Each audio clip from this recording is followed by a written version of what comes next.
Good to have you. Good morning, Charles. How do you do? And good morning, the world. I'm doing well, and I can do better by the grace of God. So the police is answering questions about the loss of 178,000 firearms right under their custody. I mean, you look at insecurity and then you want to look at places, like these areas. I mean, what happens? How would you lose 178,000 assault rifles and then we're screaming about insecurity in our country? The police and the loss of almost 2,000 assault rifles. 1,300 and what? Is it 3,000? That's like they did it yearly, but cumulatively it's 178 as of 2018. 1,000. 178,000.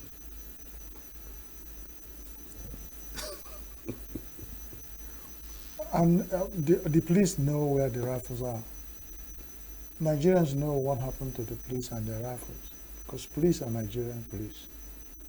Their name is Nigerian Police Force, NPF. They are Nigerian police serving Nigeria in an era of insecurity. And they find it may be that the terrorists, the bad ones, find that the police is a low-hanging fruit, a source of their arms. Mm-hmm. For us to be losing that quantity, and we're just hearing about it now. So what are we talking about? You know, when we're talking about assault rifle, we're talking about AK-47, very sophisticated weapon. Most of these terrorists, with one AK-47, they can rule over a city like just one. Mm-hmm. And then check the number that is missing. My surprise is that we are in February 2024, 2025, that's when we are coming out with this report that this is the quantity of assault rifles that are. I'm not blaming police for anything. There are people who have devoted themselves to going to police as source target.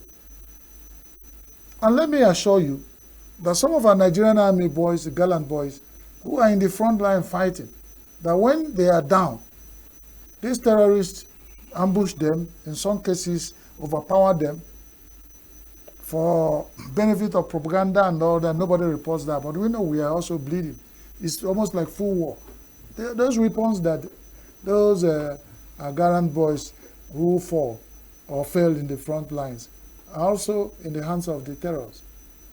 And so probably we are not talked about the one lost by, direct or indirectly, by the Nigerian army. The Nigerian customs, they bear arms. DSS bear arms. Nigerian Navy and all the security agencies, the ones that bear arms. And Nigeria has made it like it's ready. Some of them have begun to use. There's some, I don't know the name they call that one. You see some sophisticated weapon that these boys wear. That's cool. Now, this quantity to be in the hands of terror and people against us is a very dangerous situation. Let's talk about these people who are the good ones fighting in the front line, and they lose their life, probably lose the weapon, and it's falls in the hands of. What of those that we have learned that connive and supply their weapons? Some people hire their weapons. There have been cases where criminals were caught, and they said that they start pointing at security agencies or a security man who is armed with Nigerian taxpayers' money. Probably uniform subsidized to a great extent, the boot he wears, everything. And some allowances paid to him by our taxpayers' money. We use the same weapon as his asset, national cake. We're renting it to the bad ones to fight his back up. Nigeria is a place where you hear so many stories, and bet you some of those stories are no smoke without fire. So there's nothing you hear in Nigeria you pretend and say, no, you wave it off. Don't pretend you don't hear anything in Nigeria. Just recently, there's a viral video going on that the people who are the armed robbers are condemned criminals inside prisons. It's going around. Have anybody defended that one? Has the Nigerian Correctional Center defended that condemned criminals in death rows are released at night to go into Nigerian street and they return in the daytime to the prison? And somebody said, what if they find the operation so dangerous that they decided not to return and then go somewhere else to hide? Certain things you hear, you start feeling it's dizzying, and you say, am I okay? Something is wrong. But like the person says, it's not verified because it's not coming through the official quarter. But I cannot pretend I didn't hear it. Because if you pretend that you didn't hear it, you will only be dead by the time you prove it and you confirm it. So it's cause for concern that number of assault weapons, which are mixed, could be from AK-49, also may be among, then the AKs and all the sophisticated weapons in the hand of, cannot be accounted for, only by Nigerian police. What happens to the other ones that cannot be accounted by other security forces? Meaning, we are clearly sitting on keg of gunpowder, and we're not expecting to get better. You can only, when it explodes again, it's like, hey, it has happened again, and we're counting numbers. And those who write beautiful speeches for Nigerians who are in high position of authority, who have invested with our life, the speeches, and they just dust it and customize it. If it happened in Enugu, they will just customize that speech to fit. They are not writing fresh speech because they also predicted what will happen. With this number of weapons in the hands of people who cannot account for, the speech writers for the governors, the presidents, and all the ministers, IGPs, when they write all those condolence messages, they don't have big jobs. It's just to be running it around. The problem is that I'm even shocked at how these rifles get missing. Is it that the police sometimes go out with it and they don't return with if you are attacked because you are in the front line, or some people ambush you and they take your weapon, that one is understandable. Yeah, we know. But the way I'm talking about different sources, if you begin to analyze it and you even call the police themselves, they will start telling you different sources. But the ones we have said that warriors is the ones who deliberately hire these weapons out or sell them off and then cook up stories. Anything can happen. Well, good luck. So there's a possibility that even the police themselves sometimes give away these rifles. We have had stories like that. To non-state actors. We have had stories like that. But it's only then that will confirm. Because if you talk about it, like, nobody's against the police is your friend. We have accepted it over the years. But with this number of weapons, when they are being attacked, I was also sat here to say, let Nigerians help Nigerian police because they are human beings. They need to be protected. They need to be empowered to be able to face, because terror and insecurity in Nigeria has taken another dimension. So we look at balancing it. When you in the line of duty that's legitimate and something happens and we can prove it, we give it up to it. But the ones that deliberately, because of corrupt mind, give out weapon, that's the highest betrayal of trust anybody can give. So you put all of them together, that's amount to that number of weapons missing. Both the one that is rightly missing, when I mean rightly, from maybe all those kind of, in the line of duty, the occasions that they cannot account for comes and they are overpowered. It has happened, we know. And we pity and our soul go out with them. But we are worried. And we sit to pray for those who sow power. As the Bible says, while the men were asleep, those agents of darkness working in our security forces that have, crippled into it and doing their business with these weapons. May God of creation visit them. Because whatever they sow, they will reap. When you do this, there's nothing you will do to a man who has visited your house with a bicycle. That when he's going back, he will not give you the backside. So what are you going to do to these people? They just collect money, blood money. If it happened in line of duty, something happened, we have talked about it, but then we are talking about all of them together because we are reviewing the story. Yeah, Anambra poll is in November, and INEC is strategizing on how to tackle vote buying. I mean, vote buying become a bane of our elections because of hunger, largely. The story of a woman is a Agnes Ingwam Areyuma. That means Agnes Ingwam you don't like. So, at the election, INEC did not plan about vote buying, and votes were bought. And the election were rigged, and they're still in court.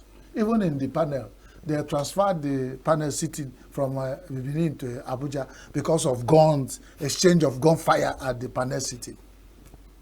The SOTA. It's so wild wind. You are reaping hell. You didn't plan to stop vote buying.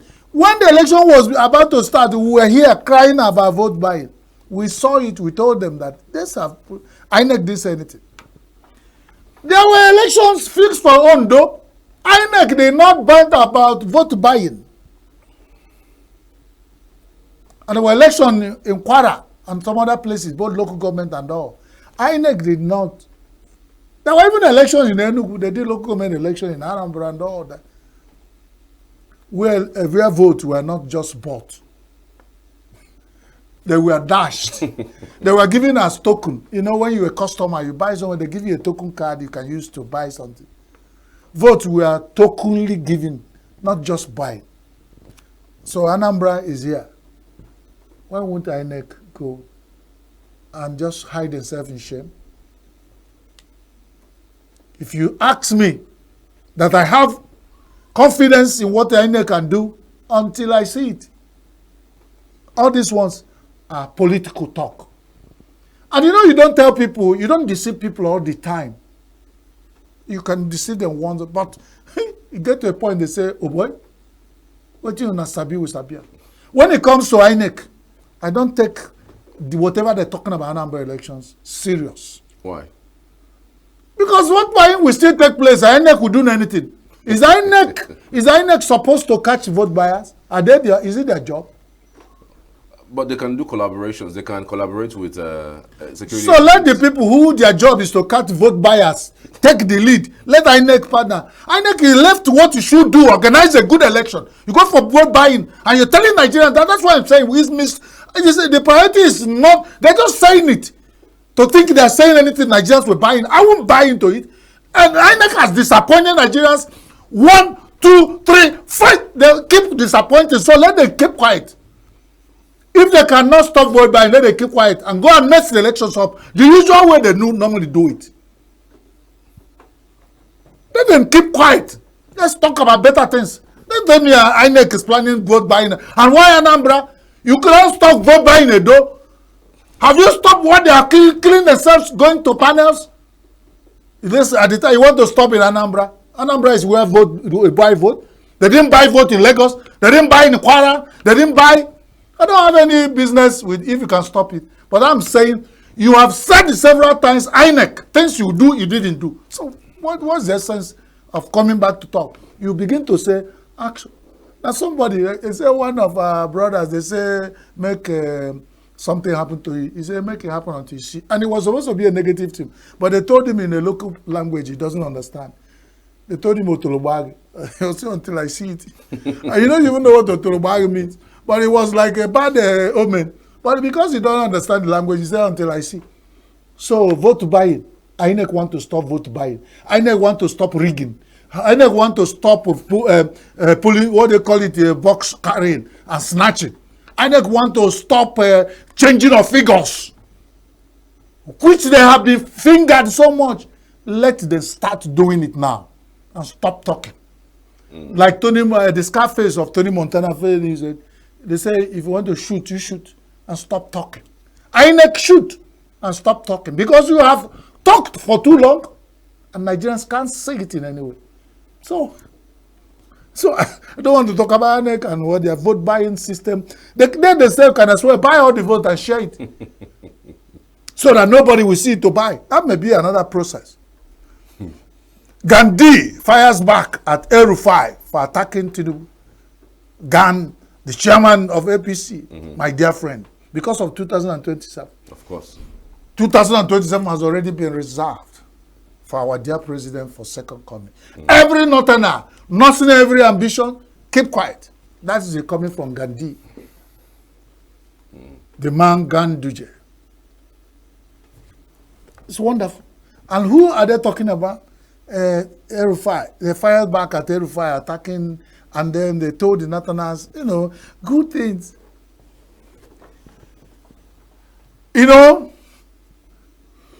in my first, my father told me a story of during the old days that they do go into community wars. During those days, those founding fathers of those days, that's my village one time had a big battle to fight with a village nearby, and they went and consulted the juju man and said, the juju man, what can we do? The man gave his conditions, but say he would do one juju when say Ozo Zulu Chigas, when he throw the egg will break, and then the fight will turn back. So the fighters will start fighting themselves.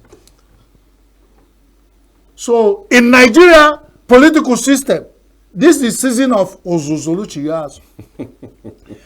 Because for Gandhi and El-Rufai and Amechi and not to be in trade tackling of West and all, I think if it is not for our good, it's going to be for our doom. Two ways. Because if you are dealing with politicians, deal with them with long spoon. Because all this thing might be to get you to think that anything is happening. Before you know it, another newspaper will report that El-Rufai has paid Gandhi visit at night, and they settle down laughing and hugging and exchanging pleasantries. You that is coming here to talk and say anything, you will start eating your words. So let the deads bury their own deads and let Nigeria go on. Because we don't even depend on politicians to save Nigeria. We are on our own. Only God of all creation has kept us where we are. Nothing coming from all these people beyond when it is convenient for them to get together, get corrupt, take our Nigerian money and snatch it away. When they have some little squabbles, that's how we know. All the time. Why didn't we hear? It's 2027 that has started coming, and they begin to come in the open to say some things against what has happened beyond. Was it now? So leave matter for Ganduje and El-Rufai as he fires back to the north and the El-Rufai. And meanwhile, El-Rufai is not the sole politician that is representing the north. We're going to hear other ones who are to reply, because the reply will still come and we'll still hear it. 32.8 billion given as loan to 169,000 students. My own is, we have students in Southeast. I've not had anyone who received this. Was this loan selectively given? No, let the people who were given come out. We have seen news item where students were giving. Where? UNN. In UNN. Yes. Okay. That's what I'm saying. Because it's like you go to church. It says there's a pastor who does miracle. Of when you come there with you will hear pastor, somebody came here on wheelchair, and now they carry the wheelchair over and the man is jumping. I want to see. If you can get those students, we give them voice. They say, I received the loan. Then kudos. Because it will happen to when we had of the amount of Nigerian money used to feed people in the past during Buhari's era. And we come and have you ever gotten anything? Have you ever gotten free meal? It was like it was selectively, some people were selectively fed with our money and the figure was high. My worry is not these good things, let it go round. So if there are people, we have how many universities in Southeast Nigeria? You only mentioned University of Nigeria and Nsukka. Fine, if it's selectively done, just as quota system, we always used to, when you want to create states, every region must get it. So when you want to give loan, let every region get it. If anything good you want to share in Nigeria, let every region get it. And get it in the right proportion of equity and equality. That's only my own. And if they do it and I have evidence of it, I will say kudos to the people who will do it, or to the Nigerian government or establishment. That's all. Right. Nigeria gains points as Transparency International ranks country as 36. I'm surprised that our point, we are not moving fast. By now, with what I think of our country, we shouldn't be at 36 most. I mean, we're still very backward. Why should Nigeria be competing with Transparency International and then Nigerian national FIFA? FIFA, we're in the same position. 36 in most FIFA. corrupt. I mean, is it not an improvement? We used to be, 15th. I said, why are we losing points? We're losing points. We're supposed to gain and move on to fourth position. Fourth position. Why should... there was a report of the president of Nigeria being there's some, I don't know, sometime what position they say he was, and it wasn't positive. Now, if the president can be in that, why should the country still lag back and 36? The country should be going where the president should be. If president is the third position, Nigeria should be third. So I'm not too impressed. Nigeria should get more points. We'll move forward to fifth position. And hey, that's why it because we Nigeria know they lag behind now. Why should we be at 36th position in most? I mean, they should not mess us up. I think they're beginning to marginalize Nigeria in this area. Transparency International, you are marginalizing Nigeria. Our point should be more than this. We should be at the fourth position of most corrupt country in the world. And until you do that, I'll begin to become suspect that you don't want us to progress. Why should we? With all these things we are doing, with all the number of guns in the hands of with nobody who cares for what that is hike. The National Assembly said stop hike in telecom. They've gone ahead to start hike. So who speaks? The boy who was sent to steal by his father has entered the house and start breaking all the doors with his leg, and you want to stop him? If NAS did not prove their mettle on this, then they will go back to remind me that they are just an appendage. This is NAS that when they have spoken. So when National Assembly of Nigeria combined with the red chamber and the green chamber spoke, the telecom still went ahead. Something is wrong. Now the idea is, who decides what happened in Nigeria? These people, if you don't watch them, they will begin to lose your powers as the National Assembly who make laws and determine. You have given orders that they should stop. National Assembly, distinguished senators, and the telecom operators. So you see Nigeria. By the time, and this is not the first time they said it. They've said this since the last week, middle of last week. National Assemblies, stop this hike, stop implementing it. But they've gone ahead to implement it.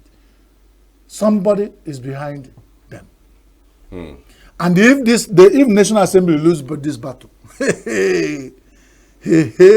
I just feel it's just a small screen. They just needed to say something so that it will look like they are doing something. Because, I mean, this hike has been on for a while.